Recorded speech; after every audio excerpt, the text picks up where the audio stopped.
क्या टी20 world cup और IPL के पहले ड्रीम 11 पर पेड कॉन्टेस्ट शुरू हो जाएंगे? क्योंकि आप में से बहुत सारे लोगों के मन में यही सवाल है कि इंडिया में पेड कॉन्टेस्ट फैंटेसी ऐप पर कब शुरू होने वाले हैं। क्योंकि बहुत सारे कमेंट के माध्यम से लोग पूछते भी रहते हैं कि आखिर इंडिया में पेड कॉन्टेस्ट कब से शुरू होने वाले हैं। तो दोस्तों, आज की वीडियो में आपको मैं कोई अपडेट देने नहीं आया हूं। आपको सुप्रीम कोर्ट, गवर्नमेंट और फैंटेसी ऐप के बीच में जो एक तालमेल बन रहा है, जो एक सिनेरियो बन रहा है, उस पर एनालिसिस करने के बाद, अध्ययन करने के बाद कुछ चीजें हैं जो कि निकल के आई सामने। तो वही चीज मैं आपको शेयर करने जा रहा हूं। वो मेरे खुद के विचार हैं। अगर आपको वीडियो अच्छी लगे तो लाइक कीजिएगा। चैनल पर अगर पहली बार आए तो जरूर सब्सक्राइब कर लीजिएगा, क्योंकि फैंटेसी को लेकर सारी अपडेट हमारे चैनल पे आपको समय पर मिलती रहेंगी। तो आइए, टाइम को वेस्ट नहीं करते हैं, सीधा वीडियो पर स्टार्ट करते हैं। तो दोस्तों, आप में से बहुत सारे जितने लोग हैं फैंटेसी खेलने वाले, सबके मन में एक सवाल रहता है कि आखिर कब से पेड कॉन्टेस्ट शुरू होंगे, जो कि कमेंट के माध्यम से सबसे ज्यादा पूछा जाता है कि भैया कब से ड्रीम 11 पर पेड कॉन्टेस्ट शुरू हो सकते हैं। तो उसी चीज पर मैं थोड़ा सा आपसे बात करने वाला हूं। तो दोस्तों, सबसे बड़ी और अहम बात यह कि अगर इंडिया में फैंटेसी का बैन हो जाना ही था तो आज बिल बने बहुत दिन हो चुके हैं, कई महीनों बीत चुके हैं। तो सरकार को पूरी तरह से फैंटेसी पर अगर रोक लगानी होती तो ये बिल राष्ट्रपति के हस्ताक्षर होने के बाद इसको लागू कर दिया जाता, ठीक है। लेकिन अभी तक ये लागू नहीं किया गया। सबसे बड़ा पॉइंट तो ये है कि आखिर बन गया तो आप इंतजार किस चीज का कर रहे हैं, इसको तुरंत से लागू करके बंद कर दीजिए, ठीक है। बाद में सुप्रीम कोर्ट से डिसीजन आएगा फिर तो देखा ही जाएगा, लेकिन पहले गवर्नमेंट को बैन करना चाहिए, लेकिन बैन नहीं किया गया। इसमें सबसे बड़ी बात निकल के मुझे ये सामने आ रही है कि कहीं ना कहीं ये 40% जीएसटी की बात है, क्योंकि इन फैंटेसी ऐप को 40% जीएसटी के लिए कहा गया था, तो उन्होंने इस चीज से इनकार किया गया था। उसके बाद से सारी चीजें, बिल और सब चीजें सुप्रीम कोर्ट में गई थी। लेकिन दोस्तों, एक चीज और है।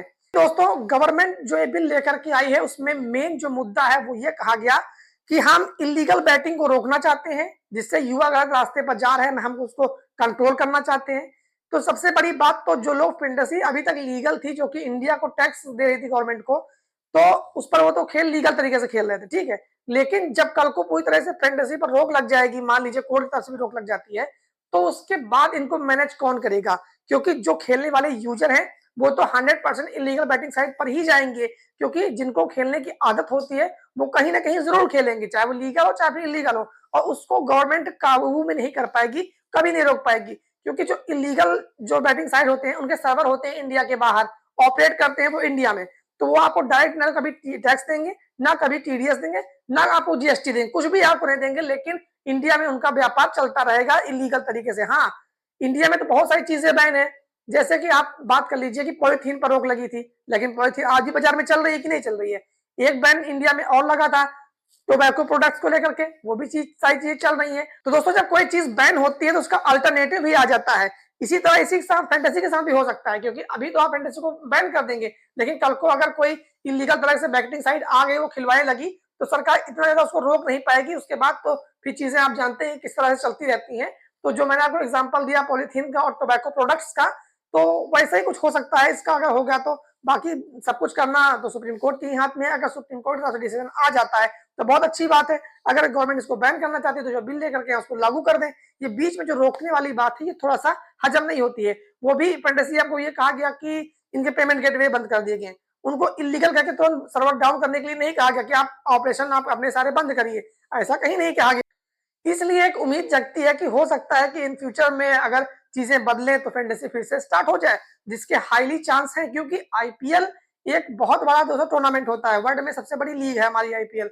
तो आईपीएल में जिस तरह से चीजें चलेंगी, इलीगल बैटिंग होगी, फैंटेसी खेलने वाले यूजर जाएंगे कहाँ, तो इन सबको ध्यान में रखने के बाद ही दोस्तों को डिसीजन लेना चाहिए, मेरा मानना ऐसा है। जो कि सुप्रीम कोर्ट में मैटर है, सुप्रीम कोर्ट दोनों पक्षों को सही सुनेगा, जो उनके मन में आएगा वो उसका डिसीजन लेंगे।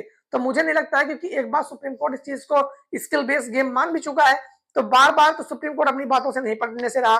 तो ऐसे में कोई ना कोई डिसीजन फैंटेसी के फेवर में आ सकता है, ऐसी मेरी जहां तक रिसर्च कहती है, या फिर मेरी जहां तक समझ है।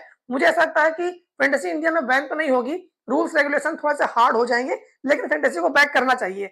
ये मेरा पर्सनल एक्सपीरियंस है। तो दोस्तों, अगर वीडियो अच्छी लगी हो तो लाइक कर दीजिएगा, चैनल पर नए आए जरूर सब्सक्राइब कर लीजिएगा, क्योंकि यहाँ पर आपको फैंटेसी को लेकर के सारी जानकारियां मिलती रहेंगी। तो चलिए दोस्तों, अब आपसे हमारी मुलाकात किसी की दूसरी वीडियो में होगी। तब तक के लिए आप सबका धन्यवाद।